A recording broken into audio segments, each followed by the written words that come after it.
Welcome students to another lecture on engineering mechanics. Today we will solve sixth problem on moment of inertia. So let us start the lecture. So we are given one composite area and we are asked to find moment of inertia about given x-axis and y-axis. So we are shown two axes over here. One is horizontal axis x-axis, one is vertical axis y-axis. And these two are shown at this particular point of this composite area. And we have to find moment of inertia of this composite area about these two given axes. So it means we have to find Ix and Iy.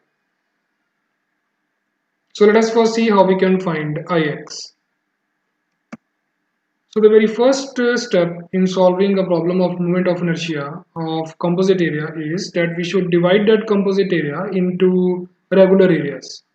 So if we will see carefully, then we can find that we can divide this composite area into three regular areas. First one is a semicircular area, second is a square, and third is semicircular area. Why it is a square? Because its height is mentioned as 40 and over here radius is given as 20. It means this total length will be 40. So it is a square. So it means if we want to find moment of inertia of this composite area about this particular axis, that is x-axis first, then we can say that Ix will be equal to Ix1 plus Ix2 plus Ix3, where Ix is the moment of inertia of this composite area about the main axis, that is x-axis in this case, and where Ix1 is the moment of inertia of area 1 about the main axis. And Ix2 is the moment of inertia of second regular area about the main axis. And Ix3 is the moment of inertia of third regular area about the main axis. It means if we have to solve Ix, first of all, we have to start with Ix1. So let us calculate Ix1. So in order to calculate Ix1, the very first step is that we should find its area. And we know that area 1 is a semicircular area. It means its area A1 will be equal to pi r square by 2, where r is given to us as 20 millimeters. So we'll get the value of A1 as 628.57 mm square. Now the next step is we will locate the centroid of area 1, and it is a semicircular area, and we know for this area there is one axis of symmetry. So that axis of symmetry will lie here, and the centroid will lie on that axis of symmetry at a distance of 4r by 3 pi from the base of that semicircle. It means this distance is 4r by 3 pi. So after that, what we will do, from that centroid we will draw its centroidal axis, and we will keep that axis parallel to the main axis, as main axis is a horizontal axis, so we have to draw that centroidal axis horizontal. Now the next step is we have to find the distance between this centroidal axis and the main axis, and that will be called as h1. So let us find how much is h1 in this case. Now let us observe the dimensions carefully. This particular point is given exactly in the mid of this composite area. So we can say this is the centroid of this composite area, because this composite area is symmetric about two axes. This is vertical axis and this is horizontal axis. So this is the mid of area, that is centroid of composite area. So if we see dimensions carefully, then we'll find that this is half of 40. So this is 20 and this is 4r by 3 pi. It means distance between these two axes is 20 plus 4r by 3 pi. So h1 is 20 plus 4r by 3 pi, where r is given as 20 millimeters. So from here we'll get the value of h1 as 28.48 millimeters. Now after that, next step is that we should find area moment of inertia of area 1 about its own centroidal axis. And for a semicircular area, the moment of inertia about its own centroidal axis is given by this formula, 0.11 r power 4. So r over here is 20, so let us put the values to get Ig1. Once we get these three values, then these values will help us to apply parallel axis theorem, and that theorem will help us to find Ix1. What is Ix1? Ix1 is the area moment of inertia of area 1 about the main axis. So it will be equal to Ig1 plus A1 H1 square. Now we'll put these values in this equation and we will get the value of Ix1. Now what is the next step? Next step is we will find Ix2. What is Ix2? Ix2 is the area moment of inertia of area 2 about the main axis. That is x-axis in this case. So what is the first step? First step is we should find its area.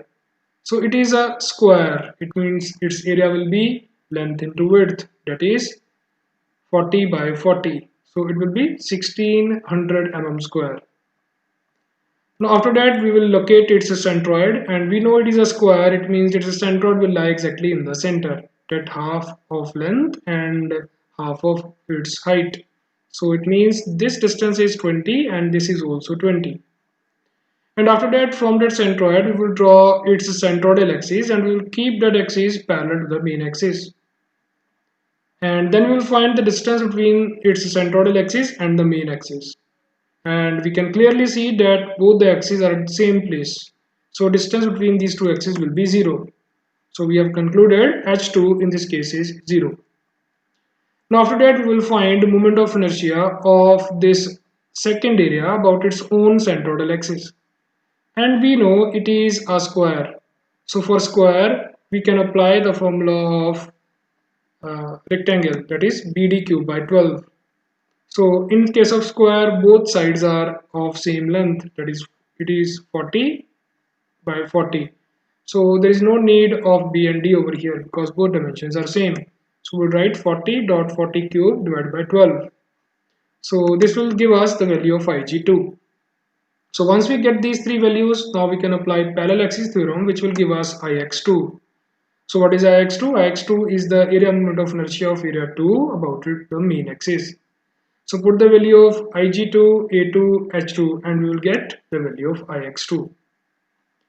Now what is the third step? Third step is we have to find Ix3. So what is Ix3? Ix3 is the moment of inertia of area 3 about the main axis.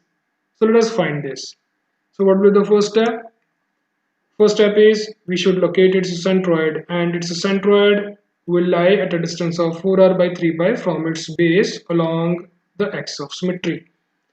And over here we have to make one very important observation. What is that observation?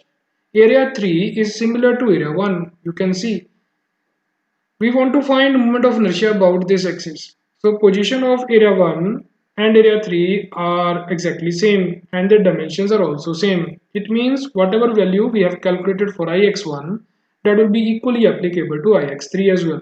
So we can say Ix3 is equal to Ix1, so we can directly write that value. So we have found Ix1, Ix2 and Ix3. That means now it's time to find Ix. So put all the values and we'll get the value of Ix. What is that? It is area moment of inertia of complete composite area about the main axis, that is x-axis. So we are done with the first part of the problem. Now we will find Iy. What is Iy? Iy is the moment of inertia of the complete composite area about the y-axis. So it will be equal to Iy1 plus Iy2 plus Iy3. So what is Iy1? Iy1 is the area moment of inertia of area 1 about the y-axis. And Iy2 is the area moment of inertia of area 2 about same y-axis. And Iy3 is the area moment of inertia of area 3 about the main axis, that is y-axis in this case. So it means if we want to find Iy1, let us find these three values first. So let us start with Iy1. So in order to find Iy1, the very first step is we have to find the area of the regular area 1, and that is a semicircular area, and we know its area A1 will be equal to pi r square by 2, where r is 20 millimeters. So we'll get this value for A1. Now what is the next step? Next step is we should locate the centroid of semicircular area, and we know it will lie on the axis of symmetry and it will be at 4r by 3 pi from its base. And after that, from that centroid, we will draw its centroidal axis and we will keep that axis parallel to the main axis. And you can see both the axes, the centroidal axis of area 1 and the main axis are at the same place. So distance between these two axes will be 0 and we will say h1 is equal to 0. And in the next step we will find area moment of inertia of area 1 about its own centroidal axis.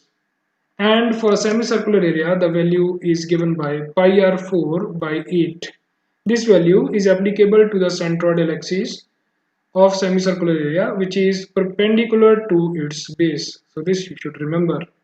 Put the value of r over here, which is 20 millimeters in this case, we will get the value of Ig1. Once we get the values of these three, then we can apply parallel axis theorem which will give us the value of Iy1. So Iy1 will be equal to Ig1 plus A1 H1 square. But over here we know H1 is 0. That means the value of Iy1 will be exactly similar to Ig1. So value of Iy1 will be equal to Ig1. Now let us find the second unknown in that equation, that is Iy2. So what is Iy2? Iy2 is the moment of inertia of area 2 about the main axis. So how we can find it? The very first step is find the area of area 2. So it is a square. So A2 will be 40 by 40. So we will get 1600 mm square as its area. Now what is the next step? Next step is locate its centroid. We know it's a square. It means its centroid will lie exactly in the mid. That is half of length and half of width. And after that we will draw its centroidal axis and we'll keep that axis parallel to the main axis. And you can see both the axes, the centroidal axis of area 2 and the main axis, both are lying at the same place. It means distance between these two will be 0. That means h2 in this case is 0. Now after that we will find moment of inertia of area 2 about its own centroidal axis and it is given by BD cubed by 12. So in this case B is 40 and D is also 40. So put these values 40.40 cubed by 12 and we'll get the value of Ig2.